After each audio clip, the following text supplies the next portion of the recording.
alam kung saan papunta to. Basta papunta to sa pasyalan. Ayan, siyempre sinusundan natin sila Kuya Regan. Nauna sila doon. At kami na lang dito kasi nandun sila sa labas ng sasakyan. Kuya Regan nakasakay na, no? Para makita nila yung view ng aming pupuntahan kasi maganda ngayon maggala-gala kasi hindi masyadong mainit dito, guys. Ayan, oh, di ba? Kaya magandang maggala-gala. So tara, samahan niyo po kami sa aming pamamasyal at susulitin namin yung araw ng pagpunta po namin dito sa Sorsogon para matanggal ang ating mga stress sa katawan. Mag-ano muna tayo, unwind. So tara guys, so let's go.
Papunta na tayo ngayon sa Bulusan Lake. No, yan, punta tayo sa Bulusan Lake. So, dito muna tayo at magpaparegister pa tayo dahil may bayad ang pagtingin dito sa nature, di ba? Para sa ekonomiya ng pamahalaan. Yun.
Po tayo sa Bulusan Lake. Ayan, second time na kami nakapunta po dito. Ganda dito. Dito minsan may mga nagpiprenup dito, ganun. Hindi na tayo maligo dito? Hindi pwede, hindi man to liguan. Ano to dito? Lake. Oh, tama yan, lake yan. Maligo dyan? Hindi pwede. Wala ka kasing dala-dalang damit eh. May pa tayong gabi man. Mga colorful boat.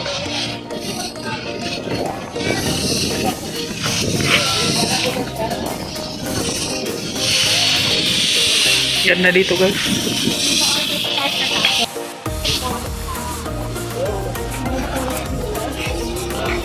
Bumangan ng pungkan.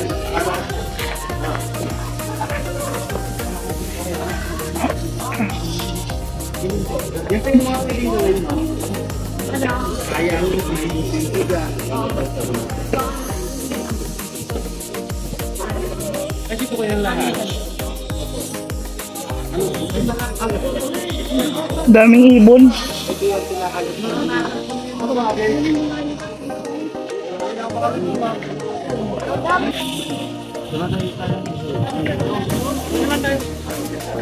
May mga daming puto.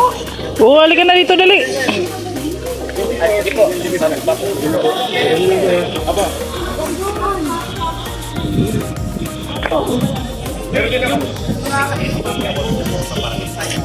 Ito tayo sa boat. May bayad dyan. Masagwan-sagwan ka. Iikutin mo yung buong lake doon, oh. Tapos may life vest. Oh.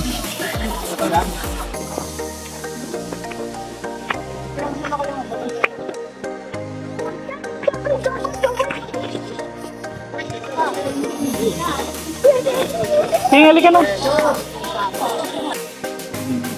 Yung single, pwede naman. Isa lang naman yung babayaran mo. Okay, kunin mo na yung plato mo. Layo ng hulugan ba? Hindi.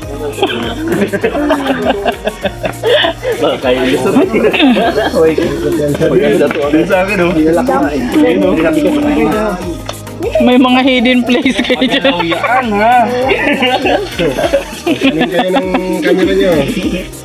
Kanin bala. Buti pa si Alex, may tagahawak ng video. Kasi, kuya, puro daon mo yan. Sisilip pa. Sisilip. Yung langgam yan. Yun ang gamang binibigyan mo yan. Yan. Malinaw-linaw. Ready talaga si Kuya Regan eh. May dalang ano. Boy, Kaya sa Jollibee. Ha? daon.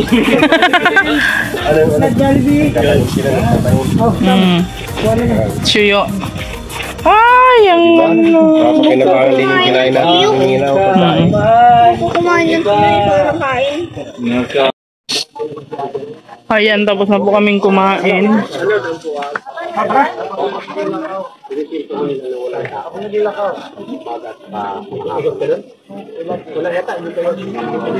Pero hindi ko kang bigyan ng mga kaya.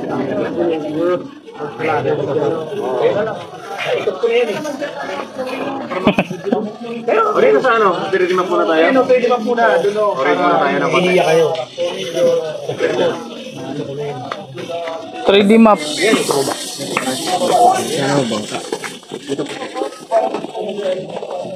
Kuya, ang ano natin oh. Laman siguro. Ilagay na dun sa ano, sa sakyan.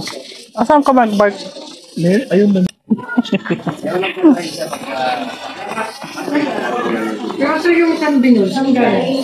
Sambino, kaya hot spring sila kasi nga sila yung pinakamalapit sa Darwin. Nasa paanan sila. Dito banda. Yan yun. Kaya mo tayo sila. Pupunta natin mamaya, manilito tayo. Pero doon sa amin, sa Buwan, San Vicente, Porocono, pero lugar rin ng Bulusan. Hindi pa na-discover na mas mainit doon. Nakakapagluto kami ng itlog sa piling. Mas mainit doon. Dito banda, sir. Sabi nila, sila yung pinakamalapit sa Burkino, kaya may mainit sa kanila. Doon sa amin mas mainit pa. Sabi dito, kailangan niya yung ano ba? Hindi pa sir, kasi maraming tao yung pupunta doon, lalo na pag Sabado at Linggo. Walang interest kasi doon, libre pa. Saan ang wilong? Dito, May kakalimutan. naligo pala dyan oh. Hindi, sa dulo pa, barangay. Pagkat lipas mo ng Dangkalan, sa buwang banda yun siya. Dito pa lang tayo. Ito yung lake dito. Ito yung lake dito. Ay, ibig sabihin, malayo pa nga talaga kasi kasi yan yung vulkan eh. Oo, dagat mismo. Pag low tide, mas maganda. Yung ano pala tayo. Pag radyo pa lang, Oo, yan po lang. layo pala. Tinatatanong pala natin yun, yung balang pala yun. Oh, malayo Ito pa lang. Di natin kita dito yung ano. Vulkan Kaya talaga. yung 1 night in 2 days mo, nakabalikan na rin dito kay Bulusan. Kung hindi ka napilayan, hindi ka na... Lalakarin mo lang po yan. Opo, baywalk lang yan. Ay, Kasi sus, minsan napilayan, hanggang sa campsite lang minsan. Trail yan. Hindi kaya. Ano po ito? Lake din ito? Lake din. Yung Calabo, sir, halos mataas sa kasi dito, 500 meter to. Kaya yan talaga. Maka 3 months. Yung pupunta sa amin, halos assault na talaga yan lahat. Bira lang yung ano dyan, plain. Puro mga bato-bato. Bato-bato talaga. Kung mapapansin niyo yung tatlong volcano is brown kasi walang nabubuhay na mga puno dyan. Kasi walang sustansya yung lupa. Ah, okay. Majority ng mga ganyan talaga. Pero may nabubuhay dyan na halaman na walang sustansya yung lupa. May nabubuhay dyan. Katulad ng bulaklak ng pitcher plant. Pitcher plant. Ayaw kumakain ng mga insekto ng bulaklak. Pitcher. Marami dyan. Kung may gisa ko ng mga mahilig sa bulaklak, nilalabas yung bulaklak nun. Kaya ito ka na lang. May red, may green. Sila naman yung nabubuhay doon sa walang sustansya ng lupa. Kasi tulis daw, bago makakit daw eh. Iyak ka na nga. Ilan? Yung pangalan sa pulse eh, nahirapan na eh. So, ibig sabihin nito po, mga falls na to dito. Opo, yan mo yung dinadaanan ng ulan. Especially po pag maulan, rainy season, halos rumaragas na siya pababa. Papuntang Bulusan River. Sa ngayon po, yung pumapasok o lumalabas dito, yung dumadaan po sa mga rock formation. Sa mga rock formation yan pumapasok.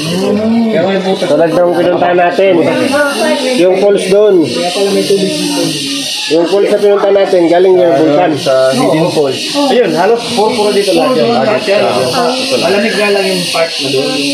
Yung ano kasi ng, yung pagkakaiba kasi ng pagpakapal pa yung mga puno, katulad nito, halos na ini-maintain nila yung tubig. Kahit gaano ka. Itong green na green. Ganon. Puro talaga na mahilig sa tubig.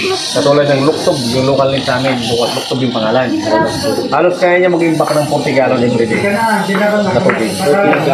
Oo. Pagdating ng summer, siya na may nagre-release ng tubig.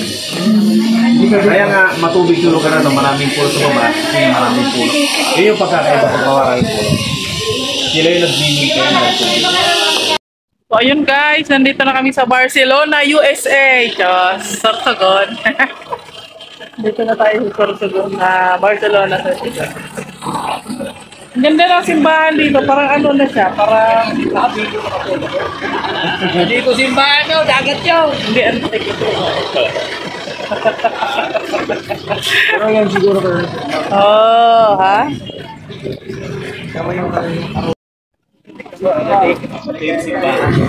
Mag-picture tayo. Maliakan na ng ano Oo, masagasaan kayo. Punta tayo dito, oh. Ang cute.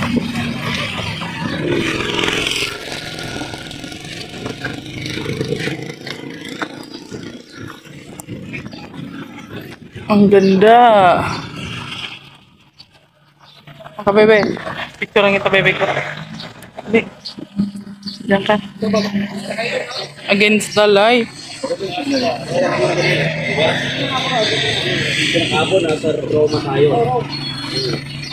Ngayon nasa Barcelona na tayo. Ay, grabe. Ano yan? Lumang cascade na. Control tower yan ng ano, airport. Mahal kita, pero